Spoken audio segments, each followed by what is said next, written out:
तो हेलो दोस्तों, relies study पर आपका स्वागत है। तो कैसे हो सभी को मेरा नमस्कार। तो चलो आज एक बढ़िया टॉपिक स्टार्ट करते हैं जो कि आपके एग्जाम के लिए भाई इंपॉर्टेंट होएगा, क्योंकि हमने एमसीक्यू के प्रश्न चला रखे हैं। हर दिन हम 20 प्रश्न करवाते हैं हर बढ़िया से टॉपिक से। तो आज पल्लव वंश से रिलेटेड हम चोल वंश और चालुक्य वंश से रिलेटेड प्रश्न लेके आए हैं आपके एग्जाम के लिए, जो मोस्ट इंपॉर्टेंट हो जाते हैं। तो चलो ज़्यादा टाइम वेस्ट नहीं करते, सीधा अपने टॉपिक पे आते हैं और वीडियो को स्टार्ट करते हैं। तो वीडियो को पूरे देखना और अच्छे से अपने एग्जाम के लिए प्रिपेयर हो जाना। पल्लव वंश की राजधानी कहाँ थी? पल्लव वंश की राजधानी कहाँ थी? कांचीपुरम में थी। कहाँ पे?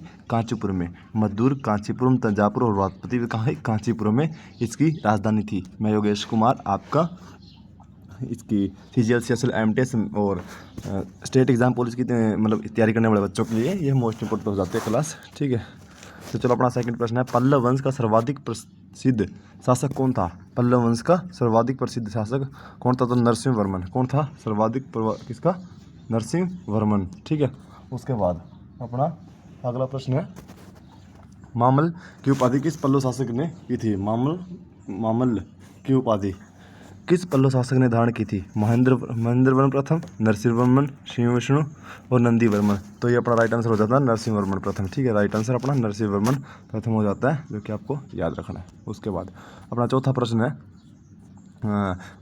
महाबलीपुरम के प्रसिद्ध रथ मंदिरों का निर्माण किस वंश ने कराया था? तो ये किसने? चोल, राष्ट्रकूट, पल्लव और चालुक्य। तो ये अपना राइट आंसर हो जाता है पल्लव वंश, जो कि आपको याद रखना है। ओके, उसके बाद अपना वातापी विजय का श्रेय किस पल्लव शासक को दिया जाता है? वातापी विजय का श्रेय किसको दिया जाता है? नरसिंह वर्मन को। नरसिंह वर्मन को प्रथम को दिया जाता है। ओके, ये आपको याद रखना है भाई। ठीक है, उसके बाद अपना छठा प्रश्न है, बादामी किस वंश की राजधानी थी? बादामी चोल वंश की, पल्लव वंश की, चालुक्य की और पांड्य की। तो ये आपको याद रखना है चालुक्य वंश की राजधानी थी, जो कि ठीक है राइट आंसर है। Okay, right answer Chalukya. उसके बाद चालुक्य वंश का वास्तविक संस्थापक किसे कहा जाता है? पुलकेशिन प्रथम को। ठीक है, पुलकेशिन प्रथम को कहा जाता है इसका वास्तविक संस्थापक। ठीक है, पुलकेशिन प्रथम को कहा जाता है। ओके, ये आपको याद रखना है। उसके बाद अपना हेलो बिलो किस चालुक्य शासक के से संबंधित है? तो विक्रमादित्य द्वितीय, पुलकेशिन द्वितीय से रिलेटेड है, ये आपको याद रखना है। अगर आपको वीडियो पसंद आ रही तो वीडियो को लाइक करना, शेयर करना और चैनल को सब्सक्राइब करना। हर्षवर्धन को किस चालुक्य शासक ने पराजित किया था? तो किसने किया था? ये आपको बताना है। विक्रमादित्य, कीर्तिवर्मन, पुलकेशिन द्वितीय और तैलप द्वितीय। तो अपना राइट आंसर हो जाता है पुलकेशिन द्वितीय, जो कि दक्षिण में राज करता था। उसी के समकालीन अहल अभिलेख का रचनाकार कौन है? तो ये कौन है? बाणभट्ट, रविकीर्ति, कलहण और दंडी। तो अपना राइट आंसर हो जाता है क्या है? रविकीर्ति। ओके, चलो अपना अगला प्रश्न है, 11वां प्रश्न, चोल वंश का संस्थापक कौन था? चोल वंश था अपना, चोल वंश का संस्थापक कौन था? विजयालय, राजाराज प्रथम, राजेंद्र प्रथम और आदित्य। तो ये अपना कौन आ जाता है? राजाराज प्रथम। ओके, ये अपना हो जाता है right answer, sorry Vijayalaya. Okay, Rajaraja नहीं है, मतलब ये विजयालय। ओके, आपका राइट आंसर हो जाता है विजयालय। ओके, उसके बाद अपना अगला प्रश्न है, तंजौर का चोल साम्राज्य की राजधानी किसने बनवाई थी?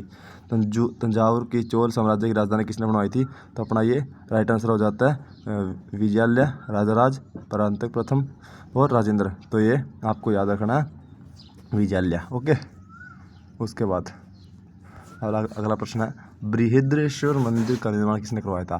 बृहदेश्वर मंदिर का निर्माण राजेंद्र प्रसाद, राजाराज, कुलोत्तुंग और आदित्य प्रथम। तो अपना राजाराज प्रथम अपना राइट आंसर हो जाता है। ओके, बृहदेश्वर मंदिर कहाँ स्थित है? तो तंजावुर में स्थित है। कहाँ पर? तंजावुर में स्थित है, ये भी आपको अच्छे से याद रखना है। उसके अगला प्रश्न अपना, गंगोकोंड चोलपुरम नगर की स्थापना किसने की थी? गंगोकोंड चोलपुरम की नगर की स्थापना किसने की थी? राजेंद्र प्रथम ने। ओके, अपना राइट आंसर हो जाता है राजेंद्र प्रथम। राजेंद्र प्रथम अपना राइट आंसर हो जाता है। ठीक है, उसके बाद चोल प्रशासन में ग्राम सभा को क्या कहा जाता था? जो चोल था, चोल प्रशासन, चोल वंश था, चोल वंश में प्रशासन व्यवस्था में ग्राम सभा को क्या कहा जाता था? ग्राम में जो सभा होती थी, जो ग्राम में सभा होती है उसमें उसको क्या कहा जाता था? इसमें दो तरह की सभा होती थी, एक उर एक सभा।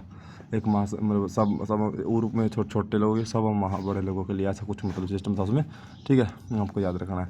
उर तो ये उपरोक्त सभी के लिए, ये सभी के लिए उर भी होती थी और ये भी होती थी महासभा। ठीक है, उसके बाद अपना उत्तर मेरू अभिलेख किस वंश की स्थानीय शासन व्यवस्था की जानकारी देता है? पल्लव वंश, चालुक्य वंश, चोल वंश और पांड्या वंश। तो चोल वंश से रिलेटेड ये जानकारी देते हैं, ये आपको अच्छे से याद रखना भाई, ठीक है। अपना ये राइट आंसर हो जाता है। दक्षिण भारत का स्वर्ण युग किस वंश को शासन को कहा जाता है? तो दक्षिण भारत का किसे कहा जाता है? तो ये अपना राइट आंसर हो जाता है चोल वंश, जो कि आपको याद रखना है, क्या है? चोल वंश। ओके, तो चलो अपना अगला प्रश्न है 19वां। चीन तथा दक्षिण पूर्व एशिया के साथ व्यापक समुद्री व्यापक किस वंश के साथ हुआ था? तो ये अपना चोल वंश ही हो जाता है राइट आंसर अपना। ये 2-3 मैंने प्रश्न एक चोल वंश की डाल रखे हैं, आपको याद रखना है, ठीक है भाई। ये चोल वंश का हो जाता है, ये आपको याद रखना है। चलो भाई, अपना चालुक्य पल्लव संघर्ष मुख्यतः किन दो शासकों के बीच हुआ था? तो राजाराम प्रथम और नरसिंह द्वितीय, पुलकेशिन द्वितीय, नरसिंहवर्मन प्रथम, राजेंद्र प्रथम, महावेंद्र वर्मन, विक्रमादित्य और राजाराम। तो पुलकेशिन द्वितीय और नरसिंहवर्मन के बीच में होता, पुलकेशिन द्वितीय और नरसिंहवर्मन के बीच होता, ठीक है। अपना राइट आंसर हो जाता है ये, ठीक है। आगे आप हमको 1 लाइन प्रश्न करवाते हैं, जो कि वह मोस्ट इंपॉर्टेंट हो जाते हैं आपके एग्जाम के लिए। तो चलो इसको भी आप कर लो एक बारी अच्छे से। पल्लव की राजधानी क्या थी? कांचीपुरम। मामल्ल नरसिंह प्रथम, ठीक है। उससे महाबलीपुरम पल्लव वंश का, ठीक है। ओके, ये आपको याद रखना है। चालुक्य की राजधानी क्या थी? बादामी। चालुक्य की राजधानी हर्ष का विजेता पुलकेशिन द्वितीय। हर्ष का विजेता हर्षवर्धन को हरा दिया था उसने, पुलकेशिन द्वितीय ने।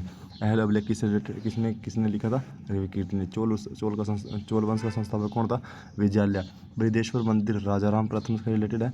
गंगकोंड चोलपुरम राजेंद्र प्रथम, ठीक है। ये अपना हो जाता है राइट आंसर। उसके बाद अपना 10वां प्रश्न है, उत्तर मेरु अभिलेख किससे रिलेटेड है? चोल प्रशासन से, चोल वंश से रिलेटेड है, ये आपको याद रखना है। तो चलो आज की अपनी ये क्लास हो जाती है ख़त्म। अगर आपको क्लास अच्छी पसंद आई है तो वीडियो को लाइक करना, शेयर करना और वीडियो को अच्छे से देखना भाई, जो आपके एग्ज़ाम के लिए इंपॉर्टेंट हो जाते हैं सारे के सारे प्रश्न, ठीक है। तो चलो आज का ये इतना ही था। ये आपको अगर इनका स्क्रीनशॉट ले लो तो इनका ले सकते हो आप, ठीक है, ले लिया होगा। तो तब तक के लिए सभी खुश रहना, स्वस्थ रहना। जय हिंद, जय भारत।